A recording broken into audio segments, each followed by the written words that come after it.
proses stimulasi sumur acidizing gitu ya. Acidizing maupun acid fracturing gitu ya.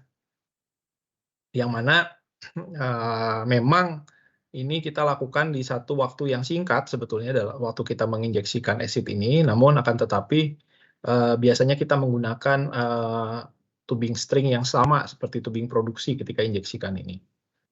Kemudian keberadaan brine gitu ya, chlorides dan zinc ini akan juga membantu menyebabkan terjadinya korosi secara chemical. Nah, jadi pada umumnya best practice yang dilakukan adalah kita tentu saja perlu memanage, gitu ya.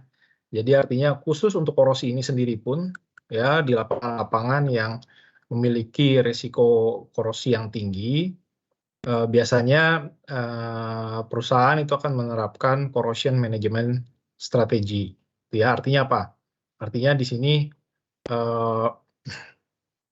akan ada risk assessment gitu ya, yang berhubungan dengan penyebab-penyebab korosi dan erosi misalnya.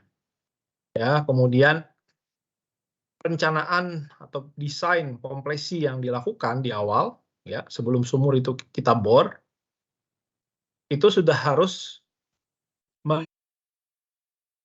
meng-honor gitu ya potensi daripada korosi sepanjang umur sumur itu, gitu ya. Jadi let's say bahwa suatu sumur itu akan direncanakan akan berproduksi selama 20 tahun atau 30 tahun.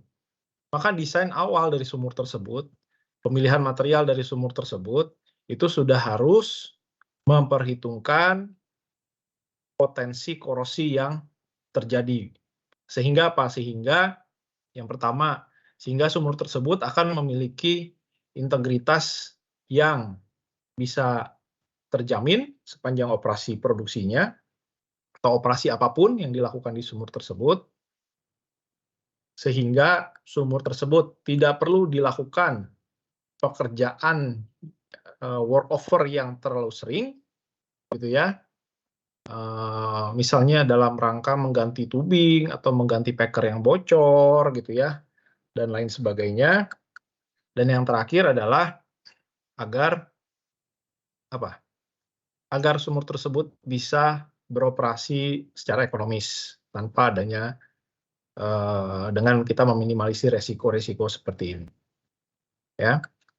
Nah, untuk sumur-sumur tersebut tentu saja perlu tadi ya strategi manajemen tadi, yang juga termasuk di sini adalah program maintenance dari sumur tersebut dan bagaimana pengukuran atau monitoring korosi itu dilakukan. Gitu ya. Bagaimana monitoring daripada laju korosi tersebut dilakukan. Ya, ada beberapa teknik untuk bisa melakukan hal itu gitu ya. Kemudian jika kita menggunakan inhibitor gitu ya, chemical inhibitor yang dipilih haruslah kompatibel terhadap material dan juga reservoir fluid kita ya. Kemudian jika tubing corrosion itu terjadi, kita tidak bisa melakukan bullhead fluid kepada formasi kita atau tidak bisa memberikan untuk mematikan sumur menggunakan back pressure yang tinggi gitu ya, menerapkan back pressure yang tinggi dari sumur kita. Oke. Nah, ada statistik ini di tahun 1970-an memang bahwa kegagalan sumur ya, apa itu definisi dari kegagalan sumur? Kegagalan sumur itu adalah ketika suatu sumur itu ya gagal untuk kita pakai gitu ya. Artinya integrity dari sumur itu sudah hilang gitu ya, dan in most cases sumur tersebut harus kita abandon. Ya. Dan kita tidak menginginkan itu terjadi sebetulnya ya. Karena apa? Karena sumur itu mahal ya. Sumur itu adalah bagian paling mahal bisa dibilang, salah satu bagian paling mahal daripada pengembangan suatu lapangan, yaitu membuat atau membuat sumur gitu ya. Nah, ternyata 33% dari failure yang terjadi di sumur-sumur ini di tahun 1970 ya, ini udah lama sekali gitu ya. 33% itu disebabkan oleh korosi ya, all type of corrosion. Nanti tipe-tipe korosi akan kita lihat. Fatigue itu 18%, brittle fracture 9%, mechanical damage 14%, dan seterusnya dan seterusnya. Jadi artinya apa? Jadi artinya korosi ini masih memang menjadi challenge gitu ya di industri upstream kita ini, ya. Dan semakin ke sini kita akan semakin banyak dealing dengan reservoir yang tidak seperti dulu lagi ya. Kita dealing dengan gas atau oil reservoir yang punya kandungan CO2 dan H2S yang tinggi-tinggi gitu ya. Dulu bukan artinya baru ditemukan sekarang begitu ya, tapi mungkin memang lapangan-lapangan tersebut sebenarnya sudah ditemukan gitu ya sejak tahun 90-an, tapi memang baru diproduksikan, di-develop sekarang. Karena apa? Karena dulu mungkin dianggap tidak ekonomis gitu ya, karena kandungan CO2 dan H2S yang tinggi misalnya. Nah sekarang kita tidak punya banyak pilihan ya, kita nggak punya banyak pilihan. Reserve kita semakin hari semakin menurun ya, dari hari ke hari semakin menurun, sehingga apa? Sehingga kita mulai memproduksikan gitu ya, mau tidak mau kita harus memproduksikan hidrokarbon yang impurities-nya ini ternyata menimbulkan korosi ya, CO2, H2S dan lain sebagainya itu.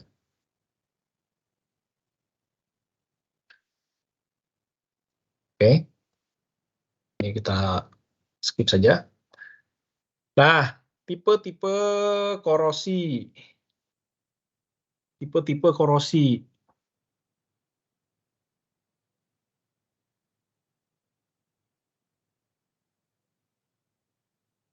Yang pertama adalah galvanic corrosion.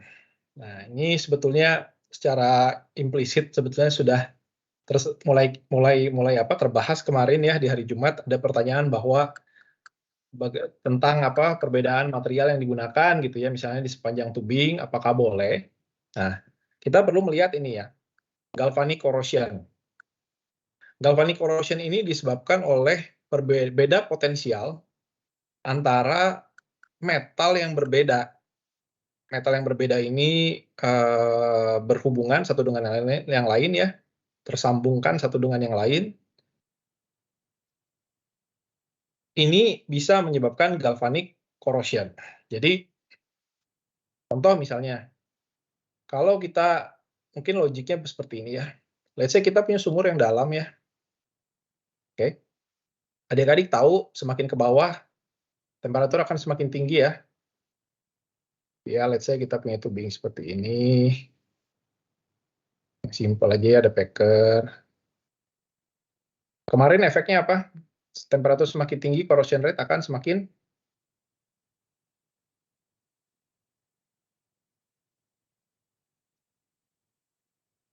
makin apa?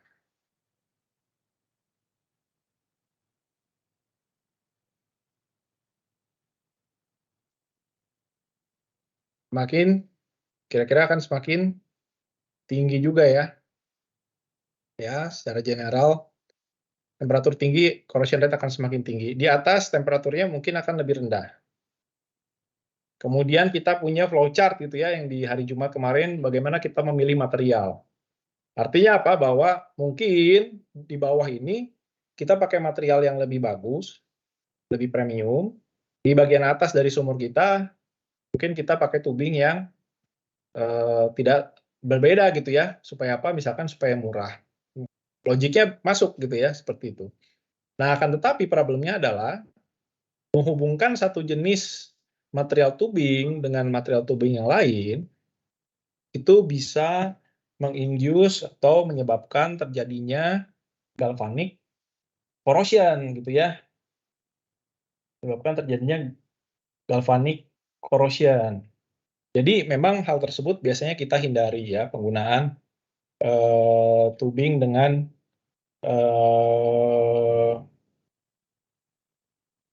apa namanya, penggunaan tubing yang berbeda gitu ya materialnya. Oke.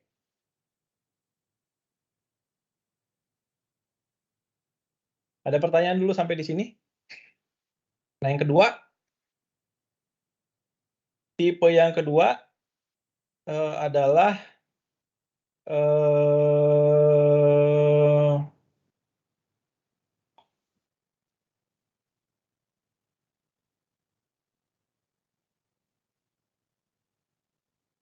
crevice corrosion.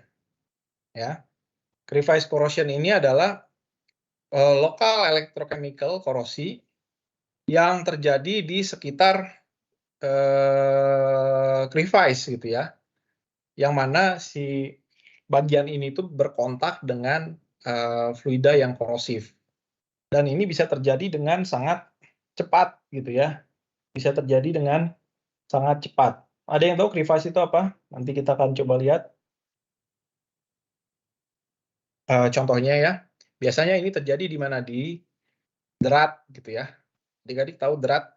Drat itu adalah apa? Ulir ya. Ulir di mana kita menyambung satu pipa dengan pipa yang lainnya, bisa terjadi di connection gitu ya.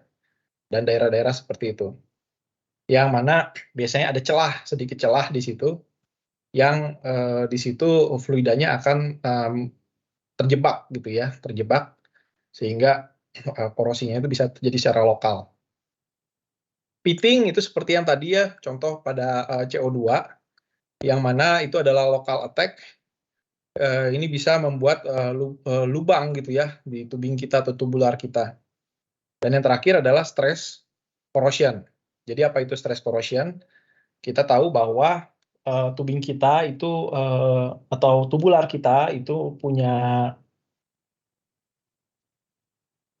apa?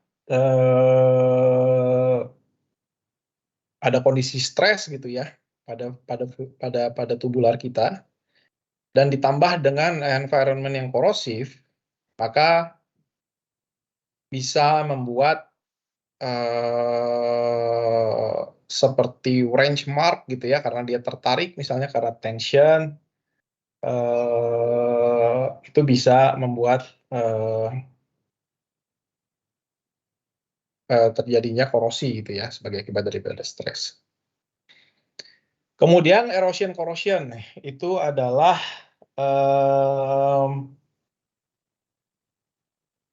korosi yang terjadi akibat erosi ya, sesuai dengan namanya, bahwa protective film itu terkelupas begitu ya, dimana karena fluida adalah velocity-nya itu sangat tinggi begitu ya, dan akan mengekspos permukaan metal yang baru. Oke.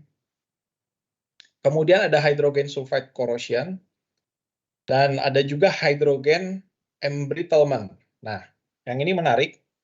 Hydrogen embrittlement ini terjadi ketika atom hidrogen yang terlepas tadi ya, misalnya dari H2S, dia terdifusi masuk ke dalam grain boundary dari metal kita. Jadi metal kita itu seperti sebenarnya kalau kita lihat dalam skala mikroskopik begitu ya, itu kita akan punya grain gitu ya di situ ya, seperti kumpulan atom-atom gitu ya, grain. Dan kemudian hidrogennya itu terjebak di dalamnya, gitu ya. Terjebak di dalamnya, kemudian berkumpul menjadi molekul-molekul yang lebih tinggi lagi, lebih besar lagi. Dan ini pengaruhnya apa? Pengaruhnya adalah ini mengubah strength daripada tubular kita atau strength daripada metal kita. Ya, mengubah strength daripada metal kita.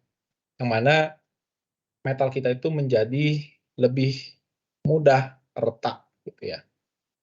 Oke. Hydrogen corrosion ini produk daripada beberapa jenis korosi sebagai akibat hidrogen ya, hydrogen embrittlement, hydrogen blistering dan lain sebagainya. Nah, kemarin kita sudah bahas sedikit tentang partial pressure ya. Partial pressure baik itu untuk CO2 dan H2S ya.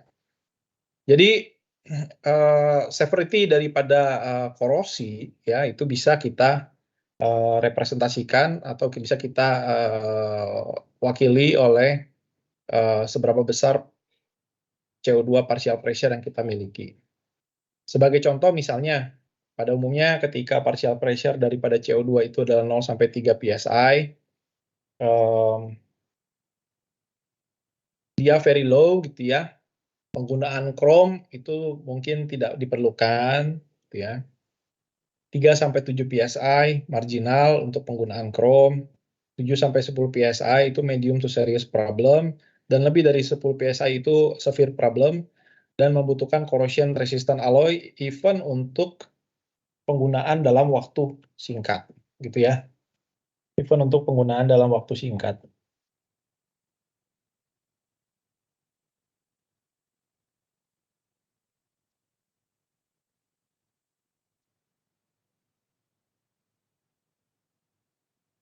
Nah,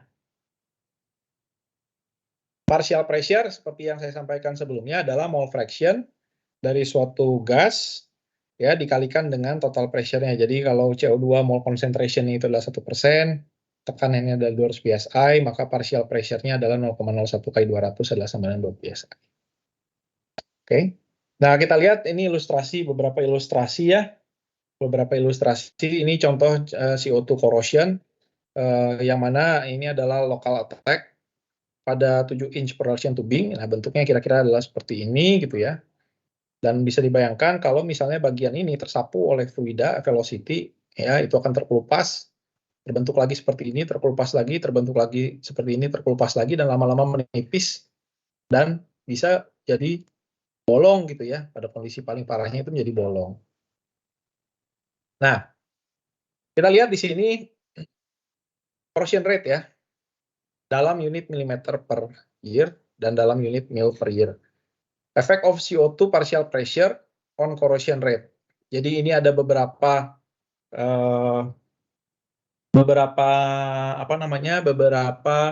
jenis material, mulai dari carbon steel yang paling standar kita gunakan, low alloy steel, 13 chrome, dan duplex stainless steel. Ya, jadi bisa dilihat di sini bahwa sebagai fungsi daripada partial pressure di sini diuji pada temperatur yang sama. Jadi gambar ini adalah hasil pengujian dari laboratori dengan temperatur yang konstan ya 25 derajat Celcius, ditingkatkan mole fraction daripada CO2-nya misalnya, dan kita gunakan beberapa jenis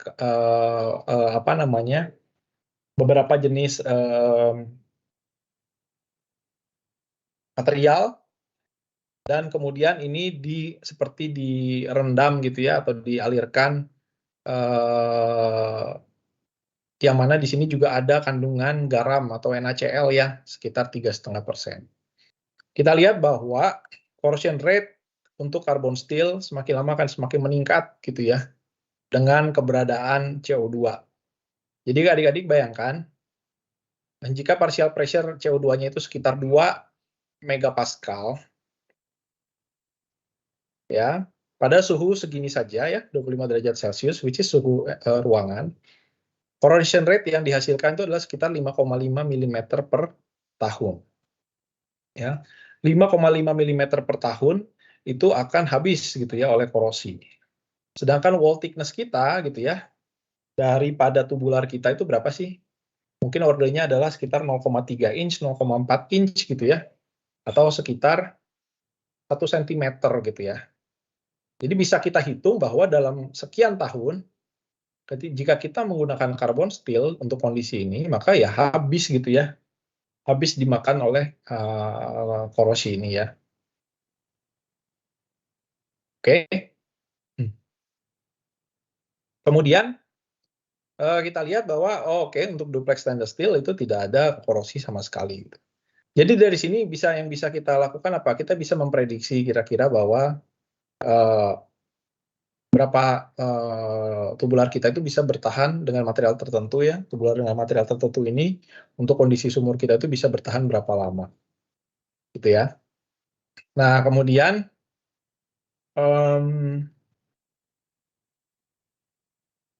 tentu saja ini dengan asumsi bahwa pitting corrosion itu bukan major failure daripada kondisi sumur ini, gitu ya. Jadi artinya apa? Artinya corrosion rate ini terjadi secara homogen dari ujung ke ujung, gitu ya. Nah, sekarang kita coba lihat lagi. Ini sekarang dengan suhu 80 derajat Celcius, which is ini common gitu ya untuk reservoir fluid kita. Ya. Masih dengan 3,5% NaCl. Apa yang terjadi pada corrosion rate kita? ya corrosion rate kita itu naik secara signifikan ya. Corrosion rate kita naik secara signifikan, ya. Dan artinya apa? Sebenarnya carbon steel itu sudah tidak bisa lagi dipakai dengan kondisi seperti ini, ya.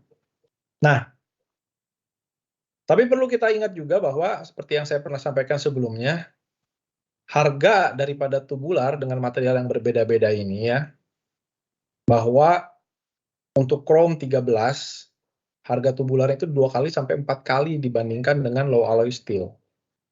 Dan sekitar 8 hingga 10 kali jika dibandingkan oleh duplex gitu ya. Duplex itu 8 sampai 10 kali gitu ya. Di mana memang di sini untuk yang duplex material ini seperti yang kita diskusikan di hari Jumat lalu, bahwa nikel itu adalah komposisi yang dominan ya, menggantikan iron. Oke. Jadi tidak semerta-merta bahwa ketika ada CO2 nih gitu ya, wah kita pakai duplex saja. Betul bahwa duplex itu akan menghilangkan korosi gitu ya. Di sini tidak terjadi korosi, tidak ada risiko korosi. Tapi kalau kita melihat dari skala magnitude daripada cost yang dihasilkan di sini, ya kita tetap perlu melakukan optimasi gitu ya dalam pemilihan material ini. Oke. Sampai sini ada pertanyaan dulu, adik-adik?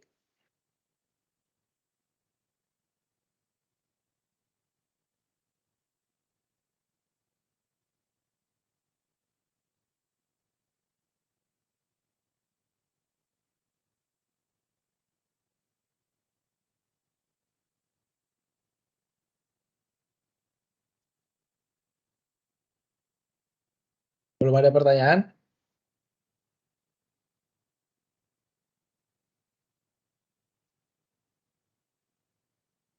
Halo, halo. Masuk Aman, suara Mas. saya? Aman ya? Oke.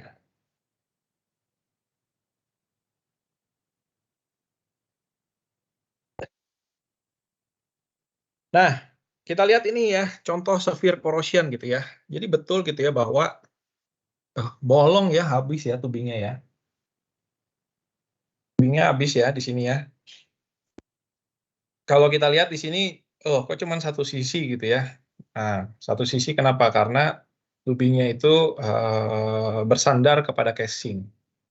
Ya, ketika tubingnya itu bersandar kepada casing, menempel ke casing, ada air yang terjebak gitu ya di situ, yang mana CO2-nya ikut ya ke situ, dan ya ini akibatnya seperti ini. Dan ini nggak jarang ya untuk sumur-sumur CO2 ini karbon steel memang ya. Ini karbon steel. Ini masih untung ya bisa di recover ya, masih bisa ditarik. Dalam kebanyakan kasus dia putus dan menjadi fish gitu ya. Jadi hilang gitu ya, di dalam sumur tuh hilang gitu ya. Nah, ini akibat daripada hydrogen embrittlement. Ya, ini terjadi ketika apa? Ketika ini sedang melakukan break connection gitu ya. Di rig floor nih, ini sedang ingin membuka gitu ya, ingin buka connection-nya pada waktu diputar ya. Jadi kan ini dijepit ya dengan apa? Dengan apa ini kita sebutnya tong gitu ya. Jepit dengan tong, mau diputar dia putus gitu ya. Mau diputar dia putus. Jadi apa namanya? eh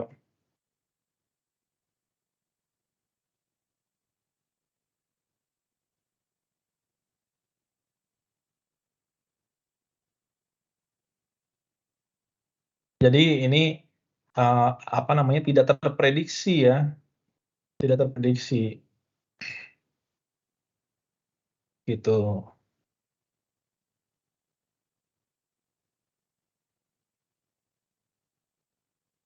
Ini pH, oke saya skip dulu.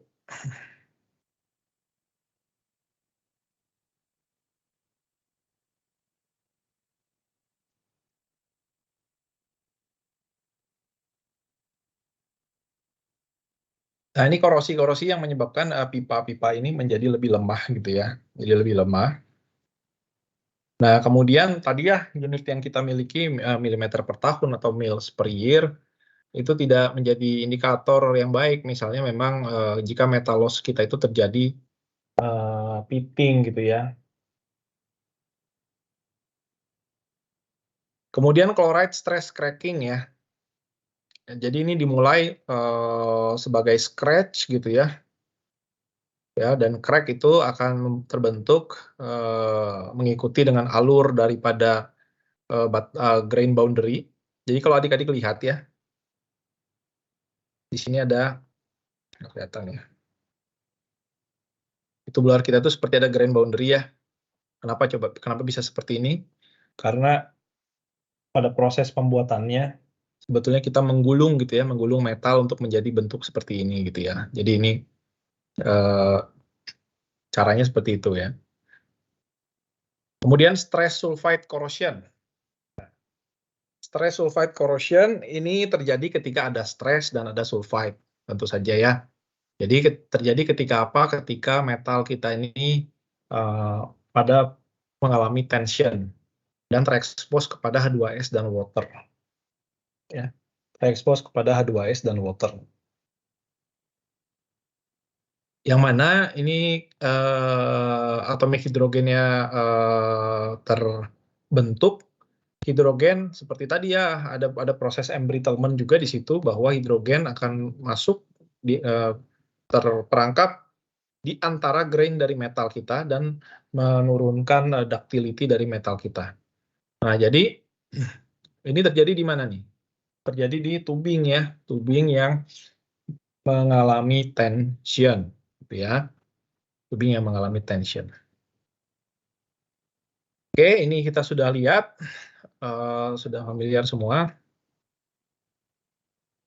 Nah, sulfide stress cracking performance, misalnya ini adalah untuk grade C dengan 110 ASI, ya. Kita bisa lihat di sini bahwa sebagai fungsi daripada pH dan juga sebagai fungsi daripada partial pressure dari H2S di sini ya. Nah, kita berada di mana nih? Yang hijau ini ya, kondisi yang hijau ini di mana kita bisa menggunakan C110 ini ya. Tapi yang merah ini kita nggak bisa. Nah, hidrogen reaksi yang terjadi pada hidrogen sulfide corrosion adalah seperti berikut ya, bahwa metal kita atau iron kita bereaksi dengan H2S dan H2O sehingga membentuk FeSX plus hidrogen dan H2O. Yang menjadi problem di sini adalah hidrogennya ini sebagai produk daripada reaksi ini, dia akan terdifusi masuk ke dalam grain, di antara grain daripada ini ya, grain daripada metal kita gitu ya. FeS sendiri dia mengakselerasi korosi ya karena dia adalah katoda terhadap steel kita gitu ya. Katoda terhadap steel kita. Yang mana dia juga adalah plugging solid gitu ya. Damage-nya apa? Damage-nya adalah sulfide stress cracking, ada blistering, hydrogen induced cracking dan embrittlement gitu ya. Oke. H2S corrosion ini bisa kita minimalkan dengan cara sweetening, gas sweetening. Jadi kita knocking H2S-nya keluar ya, atau kita naikkan pH kita. Jadi kalau kita lihat pada ilustrasi atau pada gambar di sini ya, meningkatkan pH pada fluida yang melewati sumur kita atau tubular kita, itu akan menurunkan corrosion rate gitu ya. Menurunkan corrosion rate. Kemudian juga menurunkan kandungan sulfide gitu ya. H2S juga akan menurunkan corrosion rate di sini.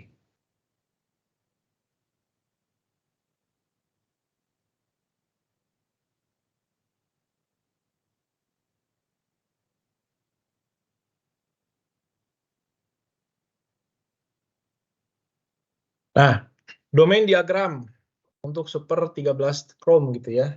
Super martensitic 13 chrome. Ini sebetulnya mirip gitu ya dengan cara kita memilih material kemarin ya, yang ada flowchart kemarin ya, yang dari Nippon Steel, bahwa untuk pH tertentu acceptable ya digunakan di sini ya, dengan partial pressure H2S tertentu itu acceptable digunakan. Untuk kondisi tertentu further assessment required, dan dalam kondisi yang merah ini kita nggak boleh pakai super 13 chrome. Nah, ini sulfide stress crack failure ya, pada tubular yang ada di Louisiana gitu misalnya ya. Ada crack yang terbentuk di metal kita di sini, nah otomatis dia akan menurunkan kekuatan gitu ya dari material kita. Oke, sampai sini ada pertanyaan dulu?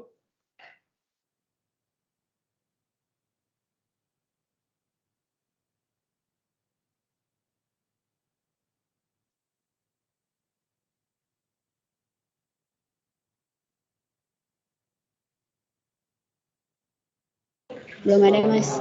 Ada juga ya.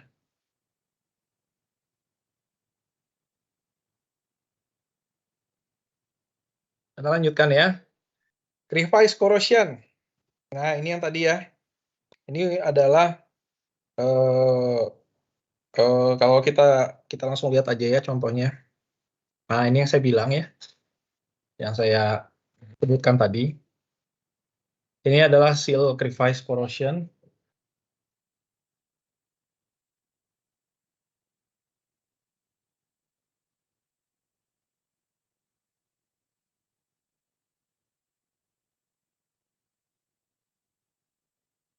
Ya, crevice corrosion yang menyebabkan apa? Bisa menyebabkan leak kepada anulus. Kalau kita lihat di sini ya, ini ada bagian gitu ya. Ini tuh hanya terekspos air gitu ya sebetulnya.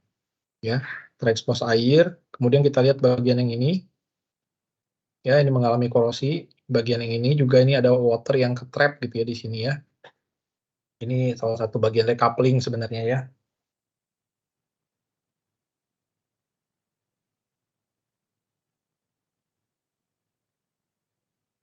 Nah, ini ya seperti ini. Ada pitting yang terjadi di sini. Ini disambungan ini ya, sambungan connection ya. Sehingga apa ini kalau bolong apa? Fluida kita dari dalam tubing, ini di dalam tubing ya. Fluida kita di dalam tubing bisa keluar gitu ya, masuk ke anulus gitu ya. Masuk ke anulus. Nah, yang berikutnya adalah oxygen corrosion. Oxygen corrosion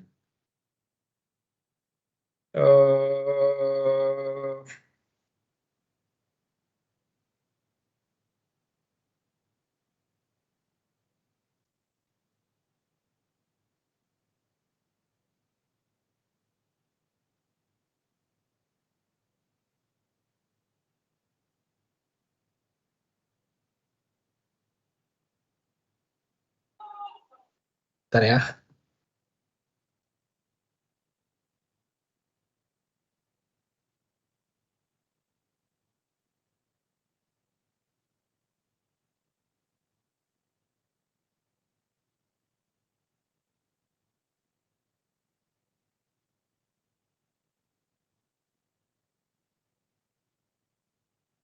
Oxygen corrosion ini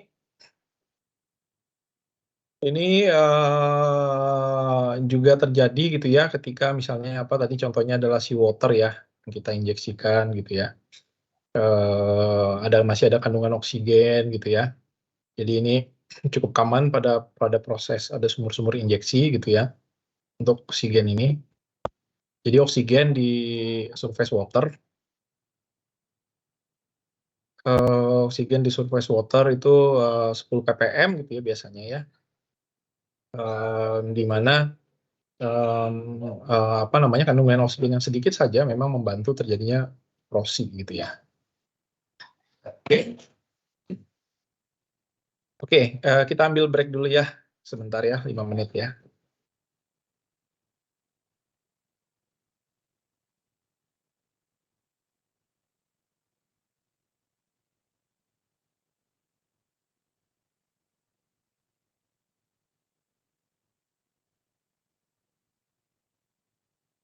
Oke, ini adalah wear damage, ya.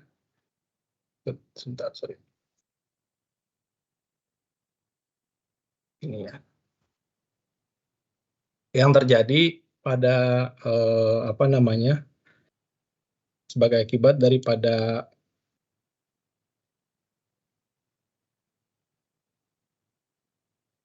string abrasion ya, yang terjadi karena abrasi ya, karena keberadaan misalnya solid ya atau gas bubble gitu ya. Eh,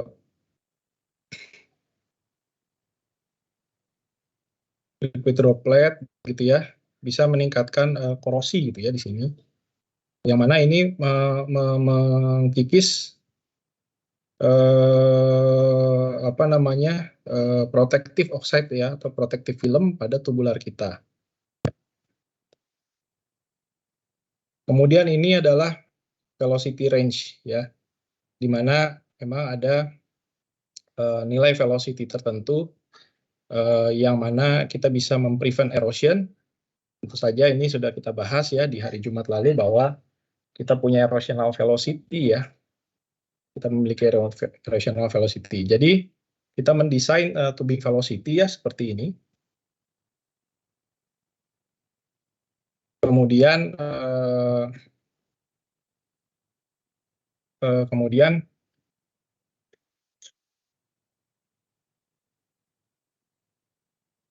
keberadaan solid gitu ya, keberadaan solid pada aliran ini itu bisa menurunkan ya maksimum permissible flow rate kita. Artinya semakin banyak solidnya, maka erosional velocity kita itu akan semakin turun ya.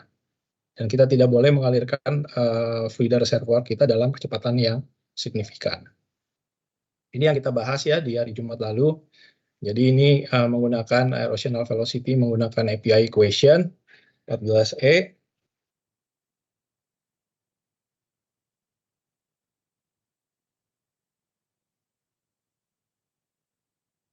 Kemudian corrosion itu meningkat setelah water cut itu mencapai 10 sampai dengan 20% gitu ya. Kemudian setelah itu pipa kita itu menjadi water coated dan corrosion rate itu menjadi lebih konstan gitu ya. Seperti itu. Kemudian ini adalah acid corrosion rate. Ini adalah percobaan yang dilakukan begitu ya.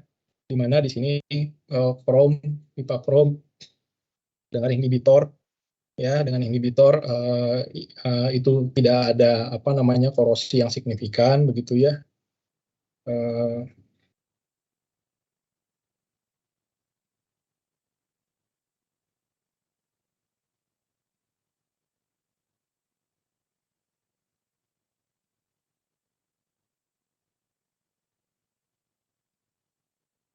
Kemudian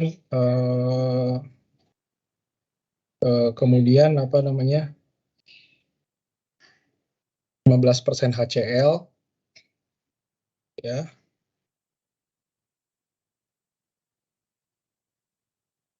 2 jam exposure ya.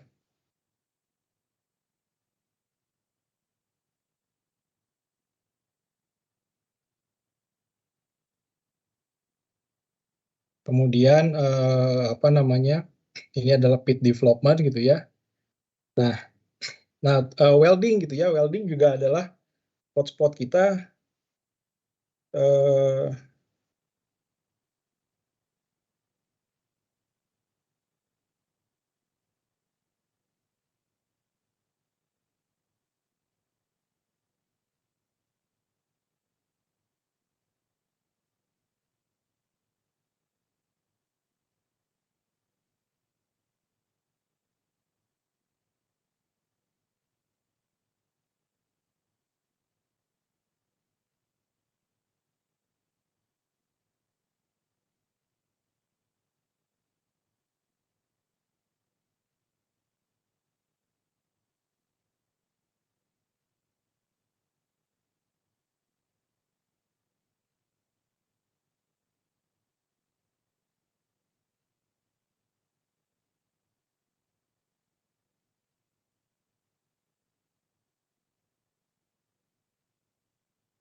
sebentar, sorry. Nah, ini adalah contoh bakterial deposit ya. Bakterial deposit yang terjadi pada injektor ya, di mana pitting pada bakterial koloni ini bisa severe sekali gitu ya. Kemudian yang kita gunakan itu ya adalah sulfate reducing bacteria. Ya, di sini ada beberapa chemical yang bisa kita gunakan, adalah sulfate reducing bacteria. Kemudian failure dari 13 krom ya.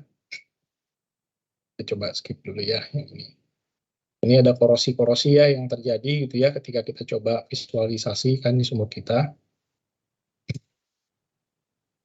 Nah, untuk kita bisa mengontrol korosi ya, jadi yang pertama dilakukan adalah kita maintain pH yang tinggi, kita kontrol gas, kemudian gunakan passive metal, kemudian remove oksigen, kita kontrol velocity daripada aliran di dalam tubular kita turunkan kadar chloride, kemudian kita menggunakan chemical untuk mengontrol bakteria, kemudian inhibitor injection dan melakukan coating gitu ya. Typical corrosion inhibitor ada beberapa chemical ya yang biasa kita gunakan sebagai corrosion inhibitor, oleic imidazolin dan alkyl ethoxy phosphate. Jadi pada dasarnya di sini secara chemical gitu ya, kita punya oil film di sini ya, kemudian ada water dan oil di sini kita batasi dengan alkyl chain gitu ya, sehingga metal surface kita itu terproteksi gitu ya di situ ya. Cara kita mengdeploy inhibitornya gimana? Kita melakukan injeksi ya secara kontinu. Kita melakukan injeksi secara kontinu 10 sampai 50 ppm. Kemudian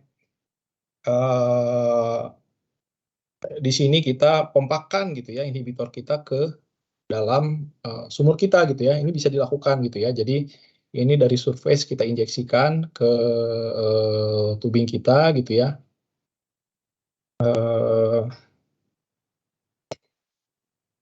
Kemudian apa namanya dengan harapan bahwa nanti korosinya itu bisa terminimalisir gitu. Sampai sini ada pertanyaan? Silakan.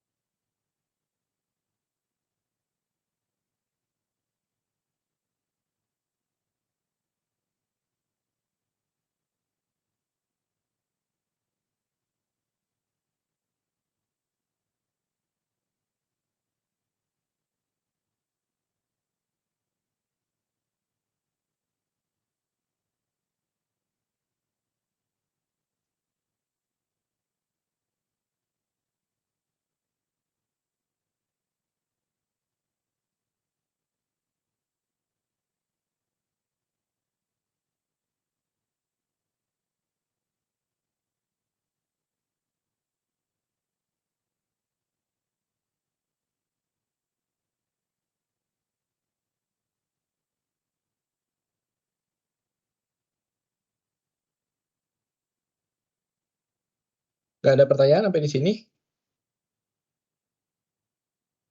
Oke. Sebetulnya untuk sore ini menurut saya cukup ya. Sampai di sini. Ini materi yang kita cover untuk UTS. Gitu ya.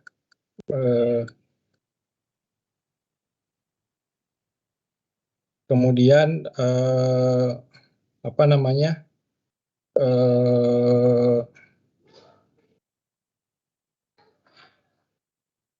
Apa namanya?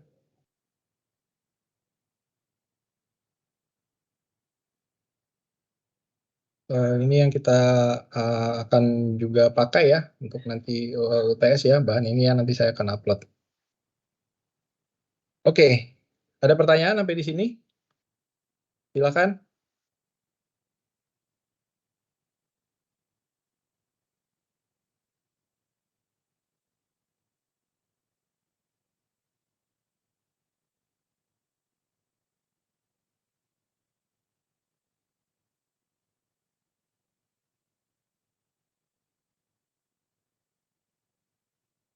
Nggak ada.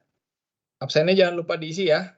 Kalau nggak ada, mungkin kita cukupkan dulu ya sore ini sampai di sini. Sampai kita jumpa lagi di hari Jumat ya. Nanti saya sudah minta untuk Mas Daton untuk mengupload materinya juga. Ya, nanti silakan dicek. Oke, kita tutup sampai di sini ya. Selamat sore semuanya. Terima kasih. Terima kasih, Mas. Ya, mari. Terima kasih, Mas. Terima kasih, Mas.